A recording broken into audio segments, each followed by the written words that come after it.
everybody. Welcome to Two Beers and a Mic. This is a first edition, first round of interviews. One of the most well-renowned DJs in Sacramento, greater Sacramento Bay Area. How much farther do you stretch out, man? Let's just say Northern California. Northern California, brother. And if you have any doubts about his price or his work, and if it's worth it, just attend an event. When you walk in, you'll know it's RedWarning. Welcome to the show, brother. Welcome to the show. I appreciate you, man. So, I'm a huge wrestling fan, right?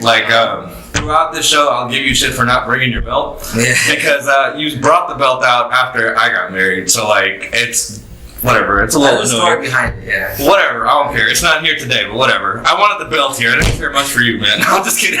So, I'm a big wrestling fan, right? So, Undertaker's thing just came out, and, you get so jaded, you forget that this is a human being with, a real name, right? Yeah. So, within the community, bro, I feel like there's such a big name. Yeah. When we say Eric Lal, there's nothing. When you say RedWarning, it's oh yeah, that DJ. Yeah. So how did the name come about, man? The name came up, basically, I wanted to be a DJ before I even had equipment.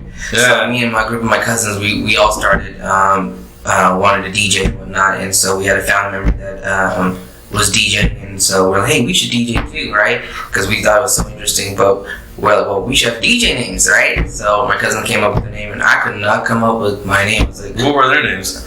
One was, I forgot, to be honest with you, I really did forgot. But for me, personally, my last name, Lal, means red. Any of you don't know that. And so I was like, okay, well, I'll do red. But then I was like, red doesn't really, And going back to WWE, it's funny that you mentioned that. I was thinking about the Undertaker and Kane, right? And they said, I think back in WWE, Undertaker was a big red.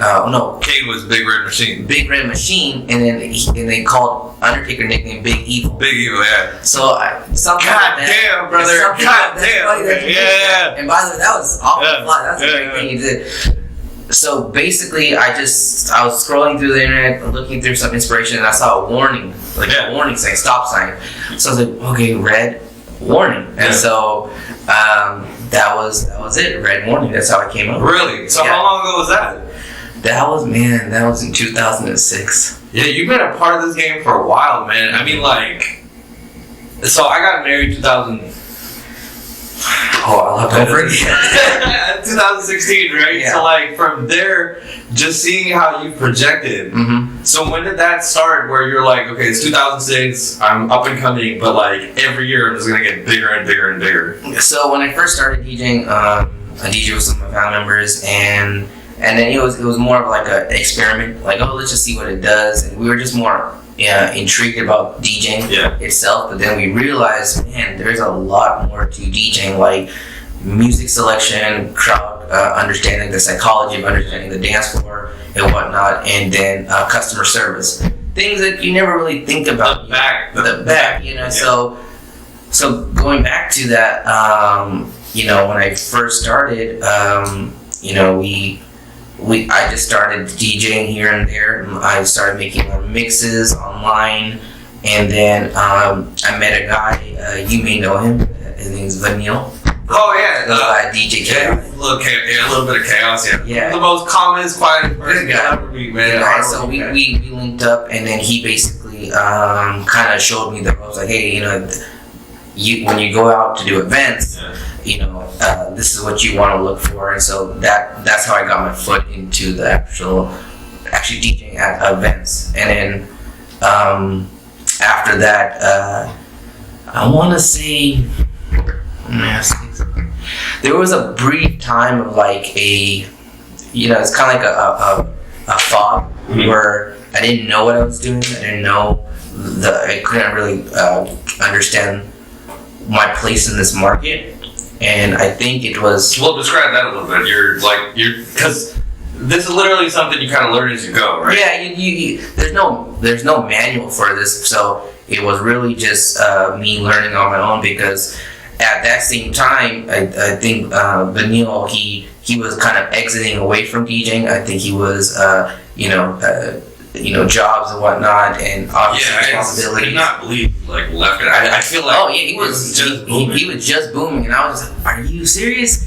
Because he was, I think he got burned out from Yeah, because I think he left when the transition from CDs to it was happening, right? Yeah, so that was another thing. Like I didn't have that much money, and I still don't have that much money. And very humble cat over here, very humble guy. And literally everybody was transitioning to laptops. They're transitioning to something called like MP3. I forgot, time coded, whatever you want to call it, but basically laptops. Mm-hmm. And there's a program called Serato. And so everybody transitioned to that. And I was like, I don't have the funds for that. I just have my CDs, blank CDs, and I started burning all the songs, learning the beats, learning the BPMs, the counts and whatnot, so I can perfect my mixing in that sense. And everybody else had the laptop, which I'm not hating because I eventually turned into the laptop stuff as well. But it was very humbling beginnings, and then going back to that. So he stopped, and then I just kind of was in a little fog of what to do, how is this going and whatnot. It was until I did somebody's 21st birthday. So damn rude. Sorry. No worries. It was until I did somebody's 21st birthday, and then I started to understand. Okay, like I think I can do a lot more in this community. I think like I can, because I started adding little things here and there, like some lights and some subwoofers. Because back in the day with the DJing, and you know this too, it wasn't flashy. It wasn't nothing spectacular. It was just two speakers and a mushroom light. Yeah. And that's what people expected. At Indian parties, they only expect. Oh, the DJs was the last thing on people's list. And I was like, and it was just kind of hard to even book events. And when you book an event, people did not see your value. You got to sell yourself initially, right? Yeah, and so that was another learning. And you're also selling yourself to a very stingy market as well. That was another process, was trying to create value in what we did. When there wasn't anything, when I first started, there really wasn't no value to it. And so going back to it, I started understanding, like, you know what?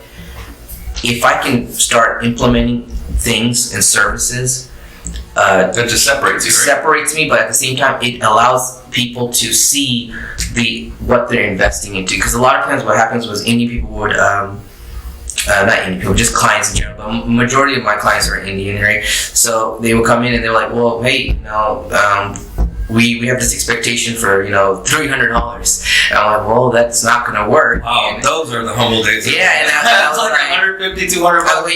You booked a hall for $2,000, $3,000. You got your sari for $5,000, and it's probably worth like $40. And it was just like the last thing. They got the photographer, they got the bandit, they got everything, but the last thing on their list was the DJ. So what my goal was, I kind of understood it. I had a vision where I was like, I'm going to start creating a value to what I'm doing and different services.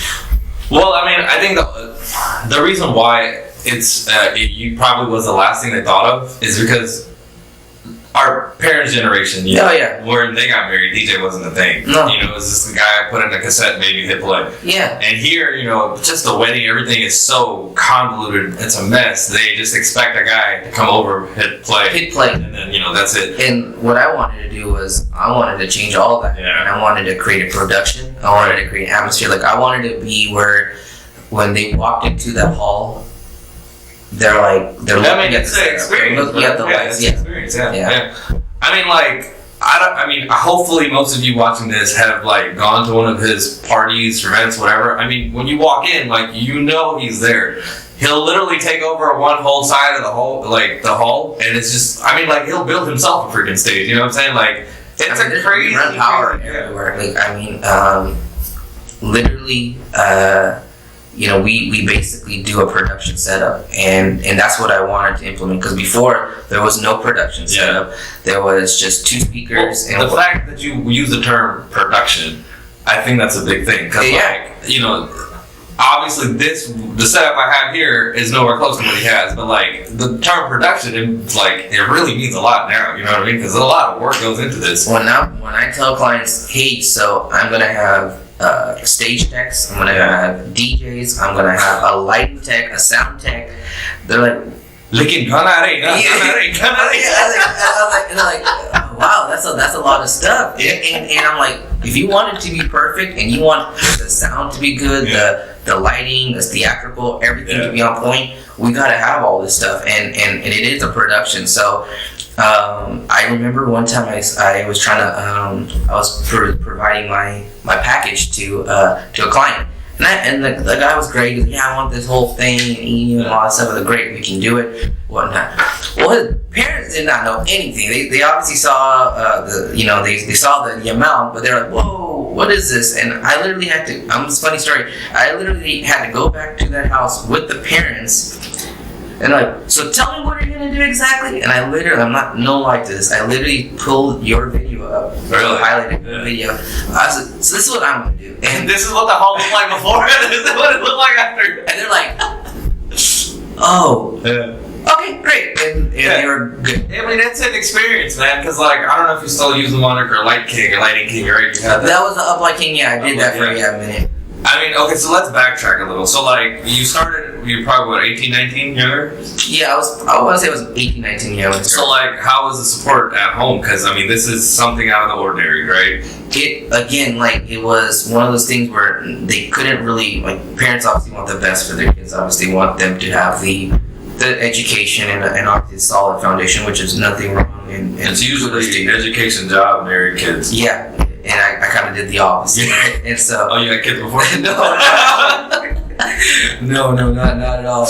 But what I did was they couldn't understand that vision. Yeah. And at the same time, I don't blame them because I couldn't see it that clearly at the beginning stages until I saw that vision. Until they saw, like, when I got an office. When I started doing these productions. So I'm assuming it took a long time to get there. It took a while. It took a long time. I want to say since I first started DJing when I was 18, 19. I think when I was started to be 24, 25, that's when really I was okay. I get this. I understand the vision. I understand the end goal as far as what customers want, and I know how to deliver it. Right. So those things all together, I was like, you know what? That's that vision. And once they saw that vision come into life, when they actually saw it, they're like, okay, this is not a hobby. This is not obviously it's a passion, but it's a job. It's a career. It's very secure. You know what I mean? So like, what was? Are you born here? Or are you born? I was born here in USA. Really? Yeah. Okay. That explains your name, Eric. So a lot of people think I was born here. I was back home. I was born in Fiji, but my parents had big dreams of coming here. Yeah. I think the dream died when my sister was born. They didn't give her an American name. But so like, what was their response when they first like experienced like when you had all your equipment, you had a whole team, and they got to see like one of your first events? First, we're irritated that the garage is filled up with all these DJ equipment. Why are you buying all this stuff? What is all this stuff? How much metal do you need? How much speakers do you need? But the company CD guy, I don't know. Where's all the CDs? They're like, it's like we can't even park our car in the garage, and I was like, is there a kitchen in the garage? There is a kitchen in the garage. So that's all you need the garage for, man. I think it was until they went to I forgot, some family event that I was hired to DJ, until they saw the lighting, the sound, the like you said, that experience, that production experience, and they're like, okay, this is something else, and then after that they've been pretty good. They've been on board and everything like that. So what is that's really important too. So the support, I mean, that's super important. It's I don't know if it's just like an Indian thing or it's anything, but just that stamp of approval. Yeah, it's obviously they want the best for you, and they want to make sure that what you're doing is You have any siblings? Yeah, I have a brother and I have a sister. Yeah. Oh, okay. So if you let them down, you still have a brother and sister. Yeah. No, but I mean, literally, it took It wasn't easy. It wasn't easy as far as to win them over as far as this DJing thing. But until they actually saw the hard work, they saw the trailer, the truck, the production, the team. They're like, okay, I think he's on. I think like when you started. Mm-hmm. Like, I feel like guys probably have an easier time selling what they're trying to become to their folks at home, because like there's a standard now. Yeah. I think when you guys started, it was still small time. It was tough. Yeah. And like, oh, your full-time job's gonna be just standing there pressing play. You know what I mean? Yeah. It's not this whole elaborate thing. And exactly, and also it was also changing. A really important thing is changing the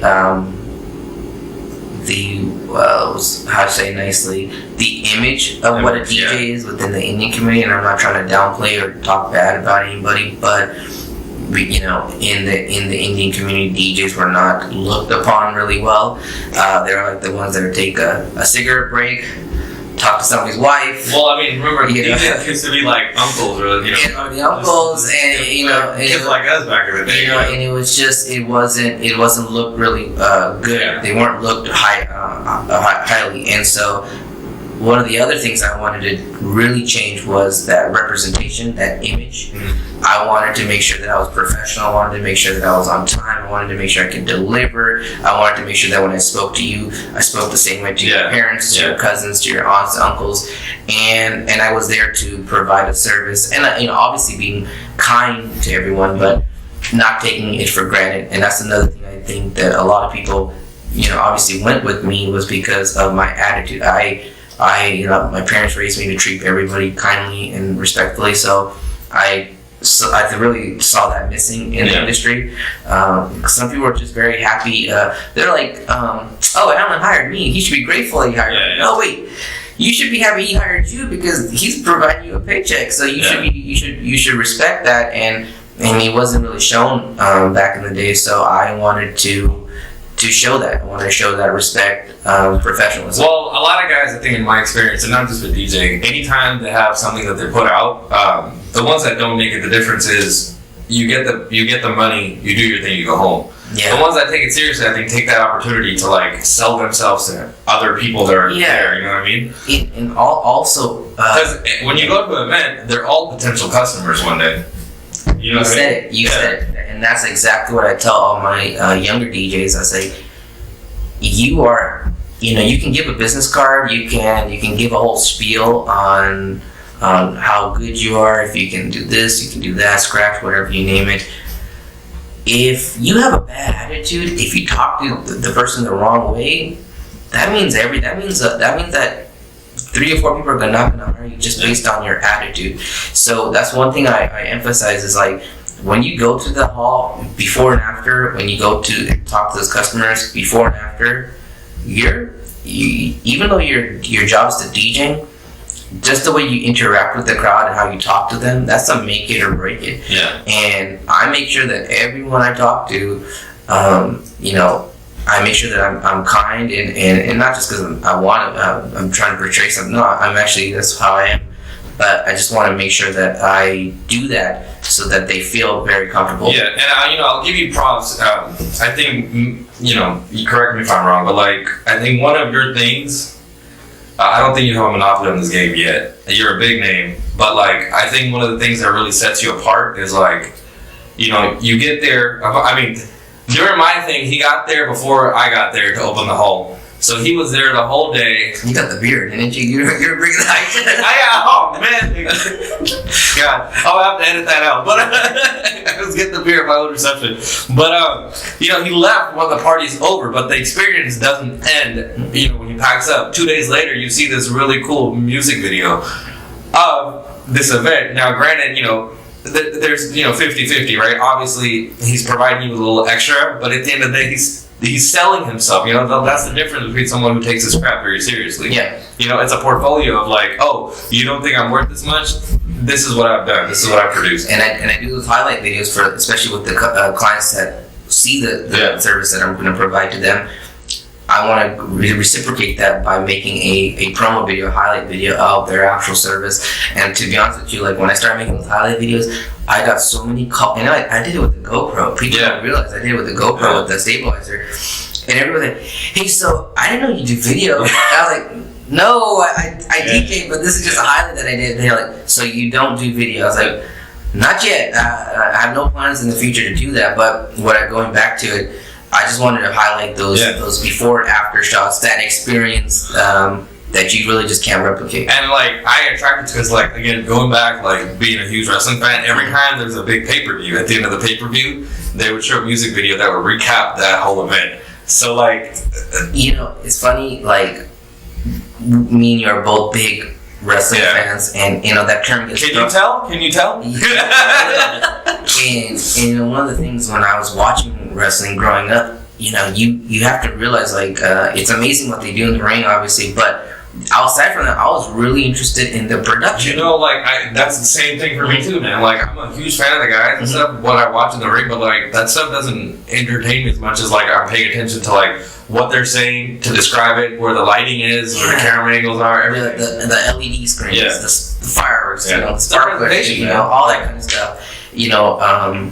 Like think about Goldberg. He walks through sparkles, right? Yeah. Well, now we have sparkles on the dance floor. Yeah. I mean, I saw Goldberg walk through the airport, man. I could not give a shit about Goldberg, man. But if he had some sparklers, I'm like, oh, that's Bill Goldberg. That's Goldberg. So going back to that wrestling thing, it's funny because I took some of that production ideas and I wanted to incorporate it. And that's one of the things I think makes specifically WWE really popular is their production. Yeah, it's the experience now. You're not just going there to watch two guys wrestle. It's everything around you, man. They're actually the largest mobile production company in the world. So that tells you something. The WWE is actually the largest mobile production company, meaning they travel and they do high-end production from sound, lighting, AVL, all the technical stuff.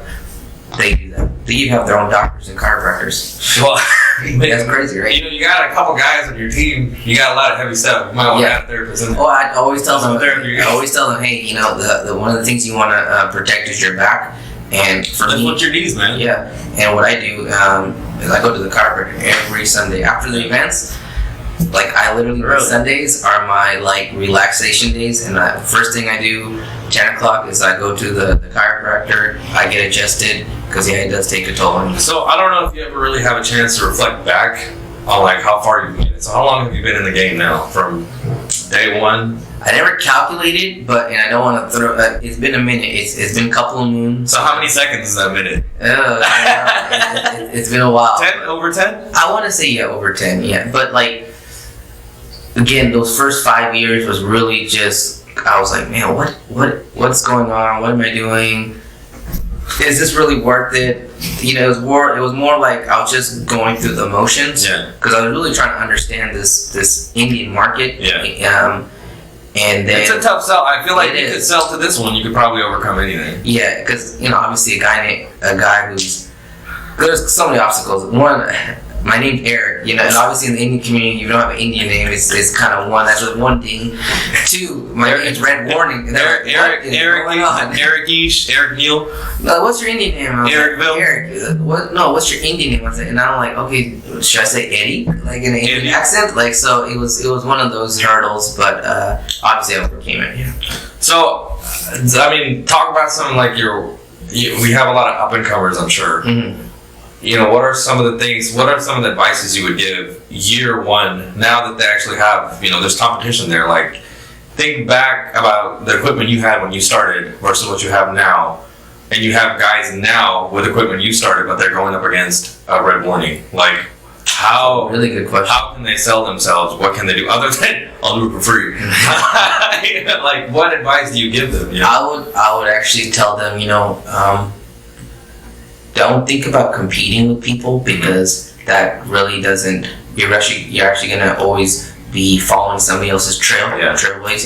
Or you're only gonna be following somebody else's trail. What I would do is if I'm starting out and I see this, if I want to be in this game, how can I be different?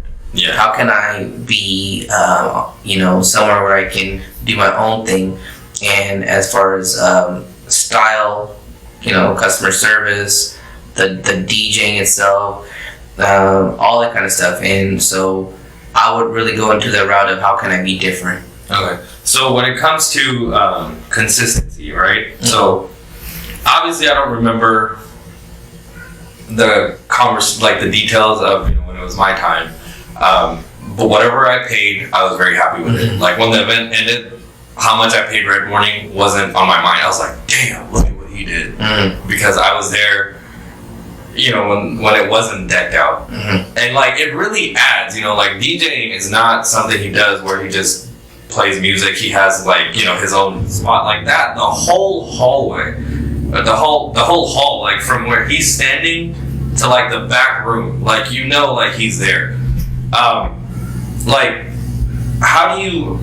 I mean, like, do you feel like there's consistency in pricing? Like, I can't let you off the hook without asking you this question. Like, if you have one service, another guy is offering the same service, do you feel like, in your heart of hearts, both of you will give the same price to the customer?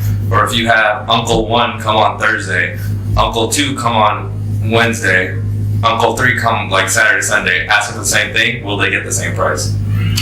For the most part, yeah. I mean, there's not too much. I'm pretty transparent as far as my packages, and what I always tell them is like, hey, to go to just the basic of it, right? There's items as far as what they want.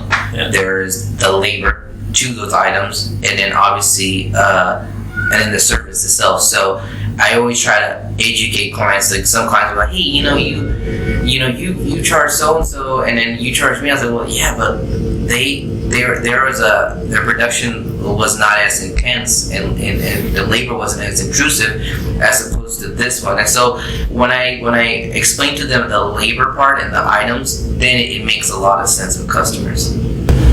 I don't make any side hustle type of money, but like, I make a pretty decent living, I get paid on Friday, I'm happy Monday, I'm like, damn, I wish I didn't have this job.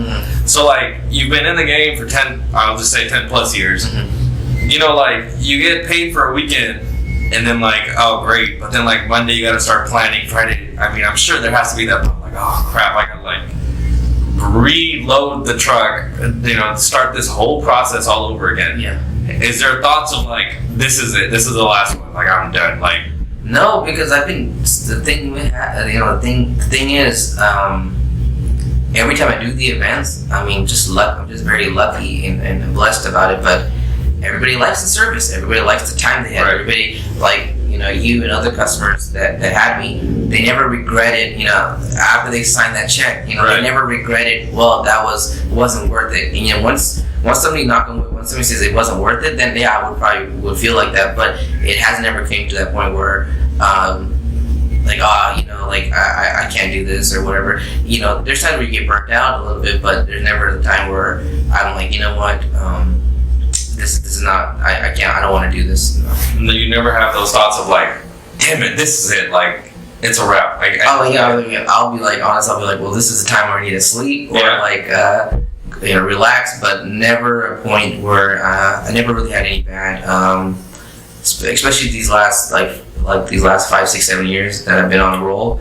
It's been it's been great. It's been a blessing. Everybody's been happy with the service, and that's a good thing. So like, getting ready for this, like, it's an absolute blessing that you're my first guest. You're here on time, ready to go, and the fact that you've been texting me all day. Like, I was stalking your stuff, obviously, doing research. That's the basis of my research, Facebook. If you're an upcoming guest, just know I'm on top of your shit, too. You're constantly evolving. None of your events look the same. Oh, thank you. You know what I mean? Like, I mean, obviously this is a passion, but like, with that passion, there's a lot of hustle. I don't know if you, if you know Steve, like, if you pay attention to things Steve Harvey says, but like, he always says, like, if you don't put in the work behind your gift, that gift is useless. And that's funny you mentioned that, because, by the way, that's a great question, and I'm so happy that you said it like that, because I don't think anybody noticed, but like, one of the things I always was stressing out was I never wanted to be the same as everybody else. You gotta pop out of the crowd. And at the same time, like, a guy, well, I don't know if you know Justin, DJ Sticks. DJ Sticks, yeah, I don't know Justin. I know DJ Sticks. So he's been in the game for a long time, and so one of the things we were in the beginning, we were just doing the same setup, like, this and this, and he said, why don't we just do it differently? And I was like, yeah, but then I was like, because everybody's it's gonna be the same thing, and I was like, the same, and that stuck to me, the same thing, and he probably like, he probably now regrets it, because after that, I was like, all right, let's make a goalpost. Let's do this. Let's make a tier. Let's make a, all these different kinds of setups that we started doing, and it was just evolving and evolving. Where it was like we actually had to draw it out, and we had to map out like. So that's awesome. So there's like a production meeting, right? Oh yeah, we literally have to like before the event.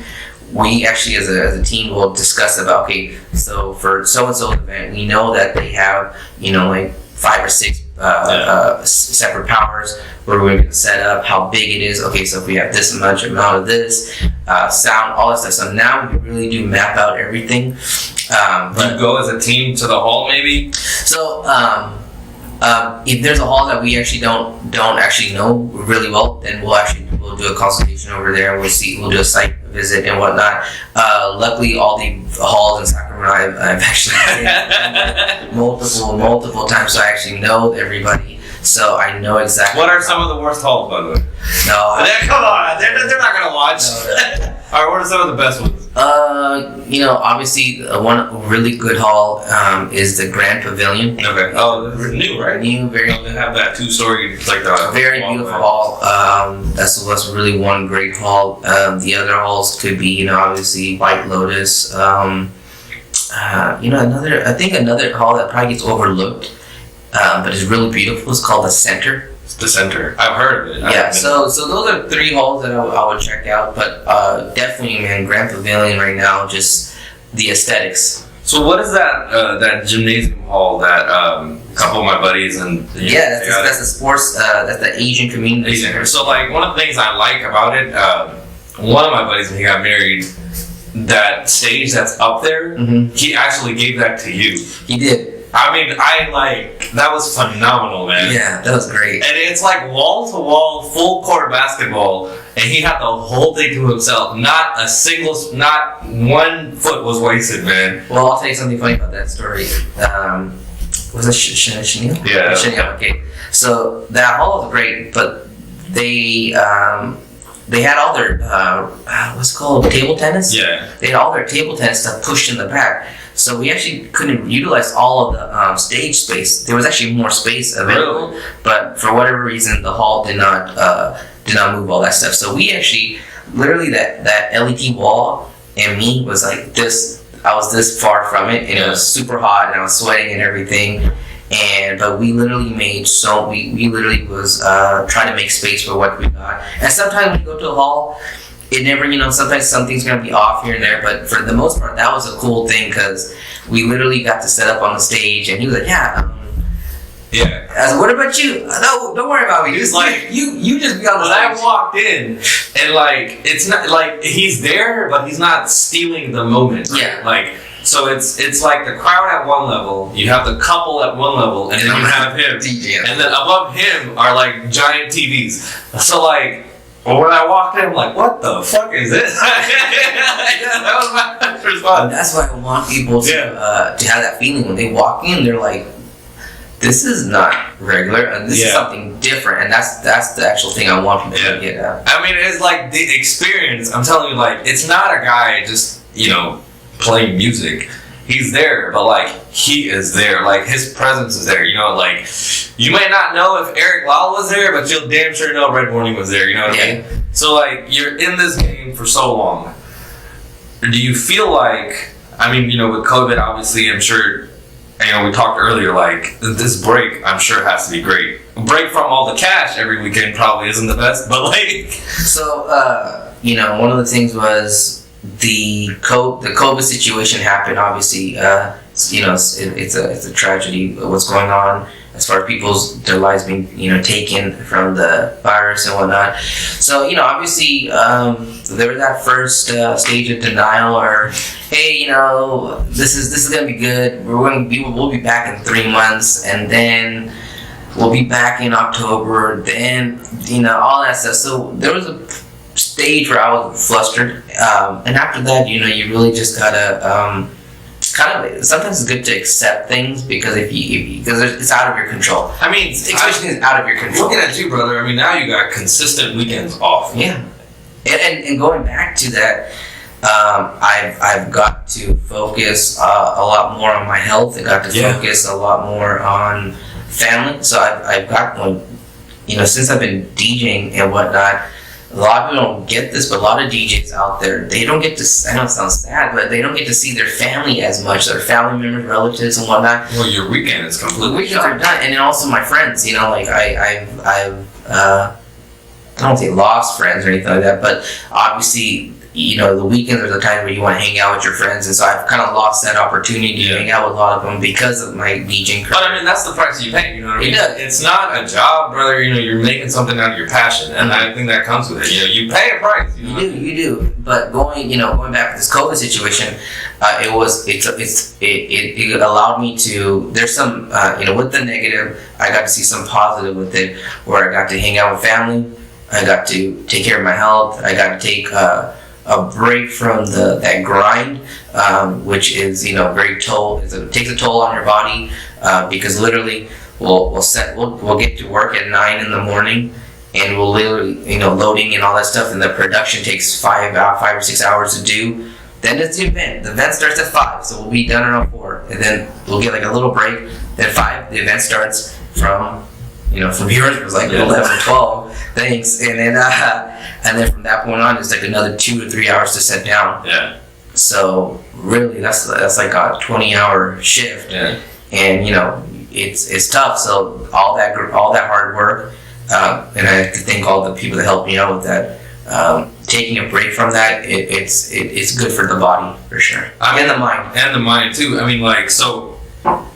How long ago was your last full scale event? Like April, May? So I had a family that had an engagement in I want to say February or January. I could be wrong, but it was somewhere in Sacramento, and it was a medium sized setup, and I didn't think anything of it. I was like, okay, it was great because I'll get 2 more months, and then wedding season starts in April, and we'll be up and rolling.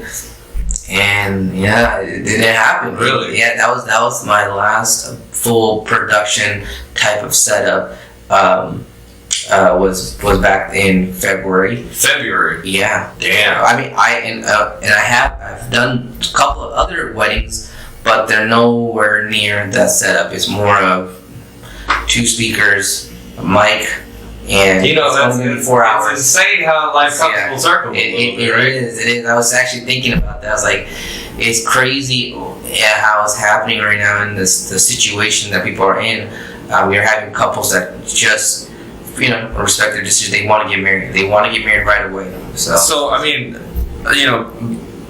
great for the couples. But back to you. So coming back to those simple setups. I don't know you personally. I don't know, the way you think and stuff. But was there a time, when you're doing these simple ones, you're like, damn, I really, really, really this is where I started. Look at where, was it kind of a humbling experience where holy shit, look where I started, had no identity and So the situation is obviously humbling. At the same time, being a little bit older now, it's kind of nice in a way to obviously the quality of service is still there. The quality is still there. Obviously the production has been scaled a lot back. So it's nice. I did one kind of a small mid-size event, and me and my one of my crew, we just got done. Yeah. And it ended at 10, and we're it started around 5. It started around 5, ended at 10. And we literally packed up in 15 minutes, and we're like, this is not bad. And we're kind of scared in the beginning. We're like, wait, this is not right. Doesn't feel normal, because we're literally done around 2 or 3 in the morning. So, but going back to it, let me rephrase the question. You do the event, you tear it down, you make your videos, it's up, on to the next one. Yeah. But after the big ones, you come back to your 2 speakers, your little setup. Is there a moment where you sit down and say, man, this is where I started, but look at this conglomerate production that I have built? Is there a moment where you sit back and think, man, I was struggling to come up with a name. Yeah. Now people struggle to remember my name because they remember the name that I struggle to come up with. Yeah, it's humbling in the sense that, you know. Is there a place where last year, 2020, where you really sat down, really patted yourself on the back, like I started off with no education and now you're one of the pillars in the game? I don't try to think too much about that because I think you get too much in your head, right? I think ego is one of those things where it can get the best of you. And some people know how to control it, and I don't think they really do. I think that what I look at it is like, you know what, I wanted to change this game, this industry, and I think I did, and I'm really blessed that people gave me that opportunity to allow me to provide that service. Obviously, I think my work will speak for itself, and I think people know that when it comes to the production stuff, that I was one of the pioneers to do it, and so hopefully they'll remember that. But it's not something that I'm not gonna think too much about. I'm just very blessed that people just see the value in what I provide. So, how long did it take for you to adjust yourself last year to say, you know what? Like, how long did it take where you were like, okay, these big events are not happening, shut down the office, focus on myself? I want to say it was April or May that I just realized, I just had a gut feeling. I was like, with how everything's going with the virus, the media, the people in general, I was like,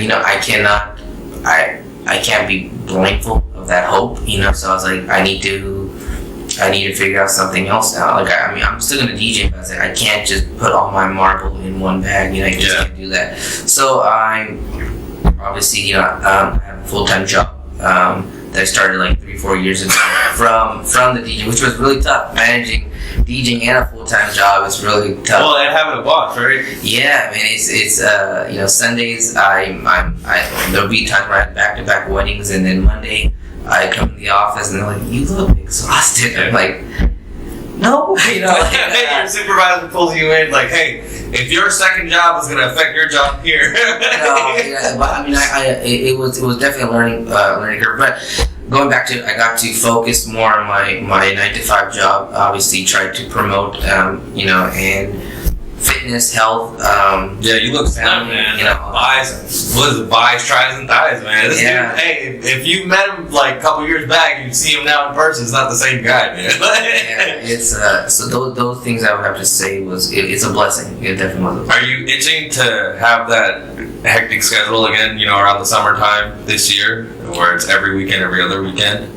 I wouldn't mind it. I definitely that. Are you looking forward to going back to it? That's what I'm saying. Yeah. Have you gotten comfortable with the time away?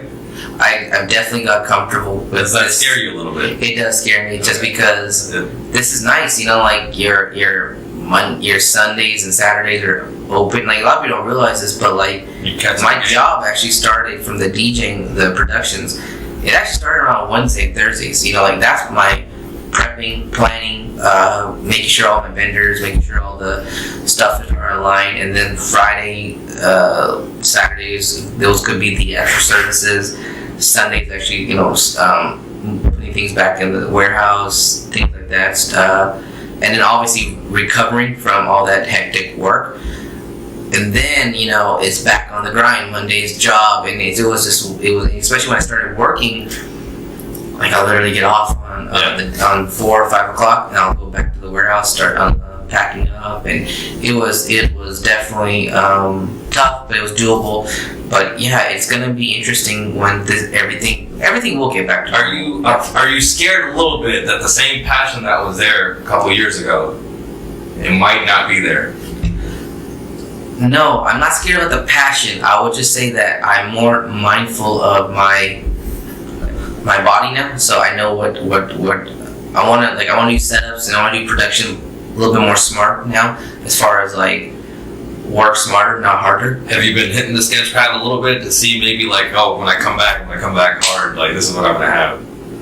No, I haven't done that, because it's really, I'm trying to take it one day at a time with this whole COVID situation. So right now, I think the scale as far as the wedding industry and just how it's gonna be, I think it's gonna be, it's gonna funny things. It's gonna go back to 2 speakers. I don't think so. I think when this picks up, brother, you gotta realize this generation is new. You know, like Well, yeah, and they're getting richer and richer. that could be true, but I think people the value in what they want might be more simplified. Who knows? Yeah. If it goes back to production, I'll be happy. You know, that's the thing. Like the reason why I asked about production is because everything is so social media and it's so to show. Yeah. You know, I feel like people are gonna expect bigger things when they come back because, like, I'm not speaking for anybody, but it's just my mind. I'm just thinking maybe they'll want to show, like, yeah, we're coming back and this is my wedding. Look at it. You know what I mean? That's the hope. I would love more than anything for it to go back to normal and so I can get back to my passion. However, I did enjoy the time off because I got to recharge my batteries and I got to kind of like when you first start doing whatever you do, like any industry, you first started for that passion. Yeah. Not and I started this for a passion, not the money. And believe it or not, it wasn't the money or anything like that. It was literally I just wanted to DJ and I wanted to make sure that everybody was happy with the service. That was all it was. And so when you scale back to where we're at right now, we're going back to the same thing, passion. So this passion that I started DJing, small events from home, all these things, and it kind of got you to that little happy spot where you're like, this is why I started this whole journey. Well, you have to find that every time, right? Sometimes you can get lost in the sauce. Yeah, that's a good phrase to say, lost in the sauce. That's for real. You've been at this for so long. How much longer do you have in you, man? I mean, you say you charge your batteries. How long do you see that battery running for? I think that I thought about it too. I think I only have probably. Okay, so that's a good question. So I think I can do it until people. I'll do it until people don't want me. So here's the thing, right? So we're getting older. I don't want to be the Ric Flair. When you say it was your last match, and then you go to TNA. I don't want to tarnish what I started. What you started, right? And that's the thing, I'm sorry, but like you don't want to be the uncle behind. No. You know what I mean? Yeah. But like I feel like you're in a spot where maybe not yet, but like where you can maybe bigger picture start a company where you maybe franchise, these DJs and they're kind of in your circle. What I'm doing right now is obviously, so I started out as DJ RedWarning, and then it was then it became DJ RedWarning Entertainment, and then when I started getting, I teamed up with a guy named DJ Sticks, and then another person named DJ Endless, which people know him by Stewie, and so once I started forming a team, that's really what it started to roll into a business. So I had to, because of that, people know me as RedWarning. Yeah. A lot of people know me as RedWarning. Yeah. And so I wanted to take a little change to it. And so me as a DJ, let me make my parents proud. Second beer. Go ahead. Yeah, sorry. You gotta be hydrated. Yeah. So then I transitioned to a guy named Alvin Kumar. Yeah. I think I'll put his last name, but his name's Alvin, and he does photography and videography. He's, hey Eric, you're doing so well. You're at a momentum. You need to evolve. Yeah. And I said, okay, so. I think you're phenomenally evolving, man. I mean. So he's RedWarning. Yeah. They know you as that, but you need to evolve. So I was like, okay, so I was coming up with ideas. So him and me, we saw that constantly evolving, and especially with the wedding industry was evolving with my production setups. So I started incorporating Regal Weddings. Yeah. So first it was DJ Regal Weddings. Now it's just Regal Weddings. I think that was early last year, right? Or 2019. 2019, I think I changed it to Regal Weddings, officially Regal Weddings Entertainment. And so now I have a list of guys that are underneath my Regal Weddings. We have DJ Sticks, we have DJ Endless, we have DJ Switch, and myself, and we're just. So I don't want to have a big team, to be honest with you. I mean, these are guys that now have a mentor that you didn't have. Yeah, You know what I mean? And like one of the more important things you could do, you give back, these guys learn and they build themselves along with they build this thing now that's called Regal Entertainment, right? Yeah, Regal Weddings, yeah. Regal Weddings. I mean, like, do you feel like maybe unknowingly you've kind of set yourself up for like the next 20, 30 years? Because like you may not be behind, you know, like whatever the hell that thing is called, but like you'll be behind the whole production now. Well, that's really what I want. That's the funny that you said that, because that is the next evolution for me. I want to be more of the person that actually handles the management, as far as, because I was already doing the management, but I actually want to have these other guys kind of flourish and kind of go out there engaging themselves, because I cannot be at all these events. Yeah. So when you have reputable, high quality DJs like those guys that I mentioned, with that production and quality that I stand behind it, because I'm not gonna put out a crappy DJ. Absolutely. They can find somebody else. So the ones I have, they are talented, and so that is the next evolution where I can kind of fall back and I can actually have them do the actual DJing. Obviously, I can manage the production and the behind the scenes stuff and the bride and groom interaction. So you threw a term pioneer when we were talking earlier. Mm-hmm. When you first started, did you think that 10, 12, we'll say 12, 10 years down the road, you're going to be this guy that's well-renowned and seen as a pioneer in the game, to where he's at a point where he has guys that he's bringing up?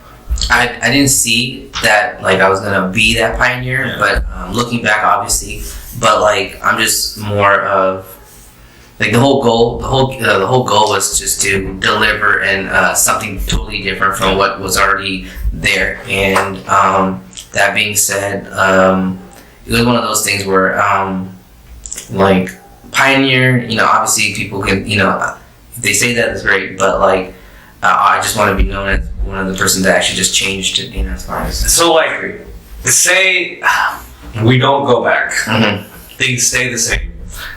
Are you at a point where if you hung your hat up today, you'd be like, I did more than I thought I would, I've accomplished more than anybody ever thought I would, definitely whatever you may have thought. Would you be comfortable hanging your hat up, or are there things that you're like, damn, I wish I got a chance to try this? There still is more things I want to try, because when I first started, nobody thought about uplights. Nobody thought about those lights that are moving around. If you remember, your wedding reception, there were design patterns on the walls. Now they have sparklers, and nobody thought about those things. So because, and now we're at that point where now it's people or other DJs are catching up to that now, which is great. But now I want to be able to add on more things like, dance floors, maybe more visual decor, things of that nature, photo booths. So there's a lot more other services that I can still do and branch off of. So that's something that's definitely there that I want to do. Will I be able to do it? Obviously it will depend on how this outcome, of COVID. So when you look at Regal Weddings, yeah, do you see yourself adding, different brands? Like, do you see yourself adding, actual decorators to the thing, or do you think that's too much? Do you think you should just stay in your lane? How do you feel about that? So, I think I should stay in my lane, and I'll tell you why. I don't want to be, the jack of all trades, master of none. And I think that's so important, because none of this stuff is rehearsed, by the way. And the reason why I think it's so important is because when I do the DJing, when I do the events and productions, behind the scenes, having the guys out there, what have you, I can give them 100% to that. I know exactly how things should sound. I can, I might not be the best sound tech. I may not be the best lighting tech, but I know what good looks like. I know what good should sound like. And so when I'm able to do that, when I'm able to oversee those things, I can give my 100% to it. Once I start going in, and there's some more stuff I can stretch, like dance floors, photo booths, things like that, because they're in the same realm. Yeah. But once I start doing decor, photo, video, that other stuff. One is I'm gonna be burning my bridges with other people in the industry, which they referred me and whatnot, and I think people say, why worry about that? You can make more money. I say, you can actually make more money. If we're talking about money, we can actually make more money working together and working in synchrony with other people, and having their vendors, having other different types of vendors, working with them, highlighting their stuff.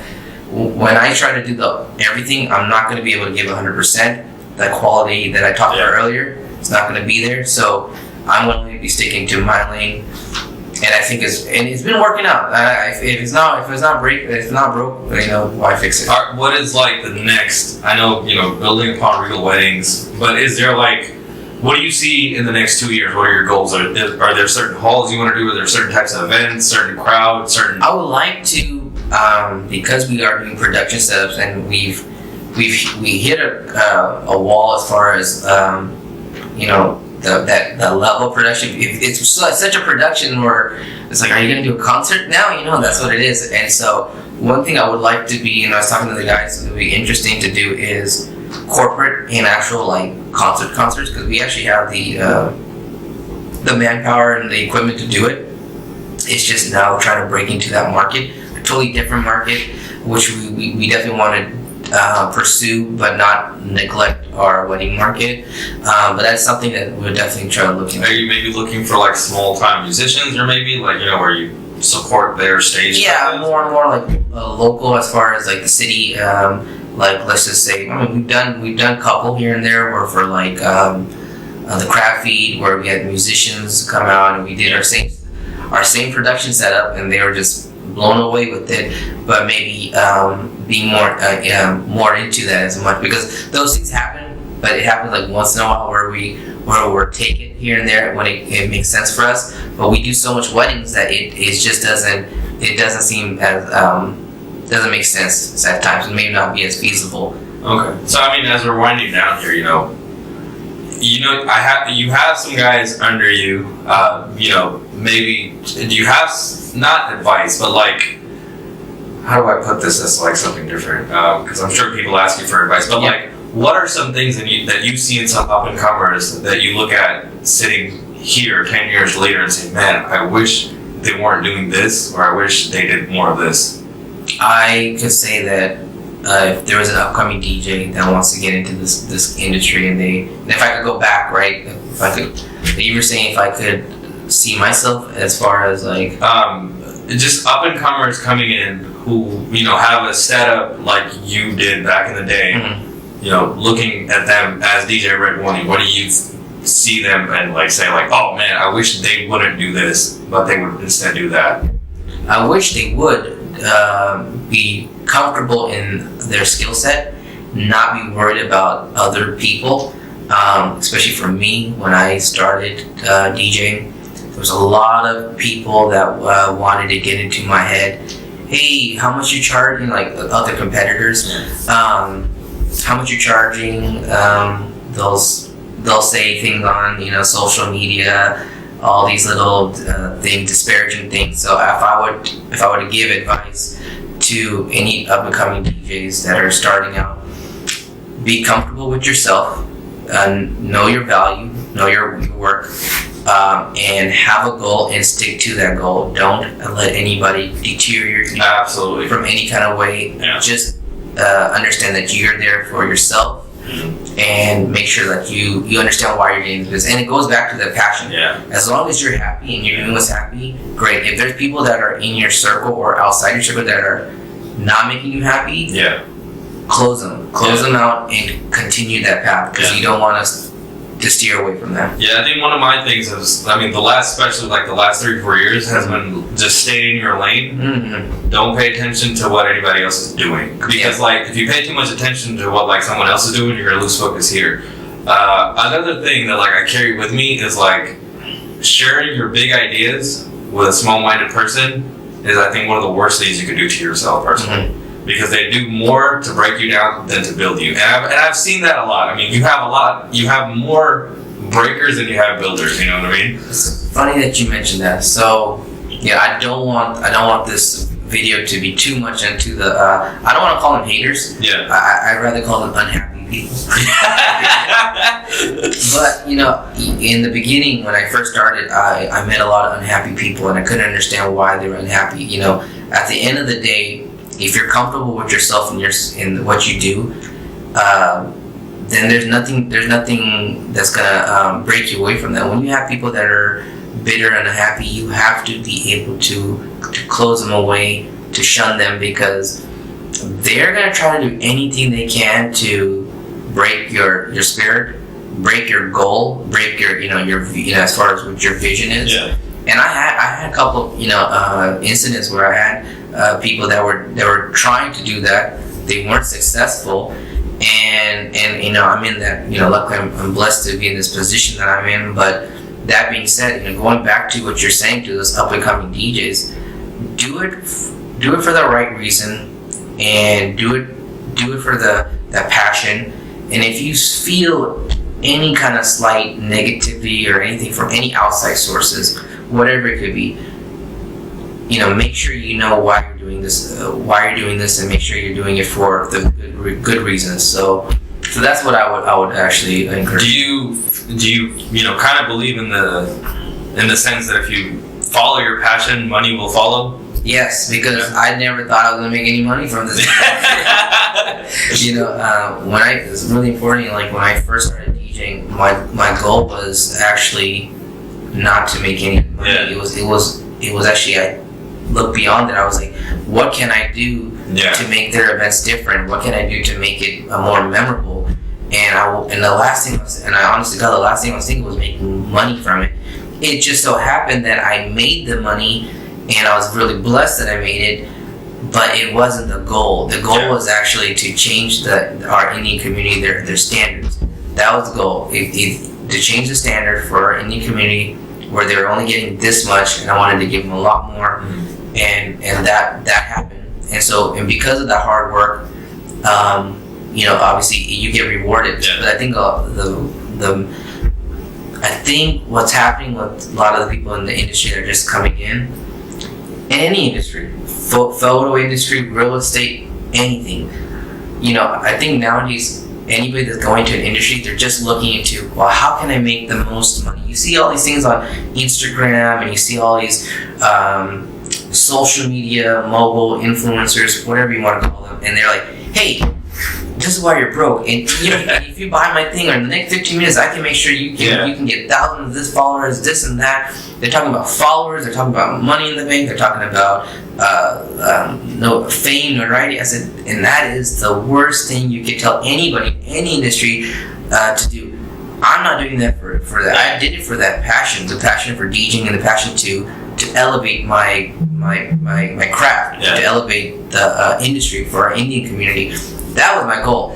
I think what's missing now is people are doing it for the wrong reason. Any industry they're doing it for those other reasons, like money, fame, notoriety, that influence. And I just think that when you do that, people see that. When people see that intention, they can get turned off by it. And I think now, like we were talking about earlier, like it's everything. You don't want to be so fabricated. You don't want to be so cookie cutter as far as the service that you're providing. You want to be authentic. And having, I don't have that many followers. Having millions of followers, trying to make this much money, people see past that. I mean, great for you, but people see past. You don't have a lot of followers. That's one thing. But like, what you do have is like, word of mouth. Like, what I think I have is, I may not have that many followers. Yeah. May not have that much money. But I mean, but you have a reputation. You have a reputation. Yeah. You nailed it. I want to say that I'm blessed, and I'm rich in that reputation. Yeah. And that's all that matters. As long as I have a reputation like you, family members, customers, clients that can stand by the Regal Wedding service, that's all that matters. Because reputation is everything. If you're in it to make the big bucks, if you're in it to get fame and get thousands of likes, and see where that takes you, but you'll realize that reputation is everything. everything, and that's what I strive for. I mean, you know, like, I want to give a special thank you to this guy for coming on the show. Not just for saying yes, because I didn't think come on, I just kind of threw it out there to see if he would catch it or ignore it. I sent it to him on Snap so I could see when he reads it. It's funny you sent me your number. I was like, man, no one would delete your number. Oh, thank you. But I appreciate you for coming on, man. Like, you know, we have a very small community. I know everyone's in their own lane doing their own thing, but no one's really paying attention. You know, I don't really have this elaborate business scheme idea that I can sell people, but like I have an eye for people who are making things happen, making things work. You know, like I see the work you put in. I had a feeling no one really understands the amount of work that goes in that event and like the years, the roads that you've traveled to get to that point. It's a lot. And that's kind of the space I wanted to create here. So like this was a great opportunity to get to know, you know, Eric Lal behind RedWarning. You know, this is Eric. That presentation you see, a lot of work goes into that day, but like it's taken years and years and years of just passion, follow through, consistency, and constantly evolving, right, to get to this point. Thank you. You know, he started as like with 2 speakers, you know, a case of CDs, they'll borrow some CDs. Now he's at a point where he has guys, you know, underneath that he's helping, you know, rise up that, you know, he didn't have when he first started.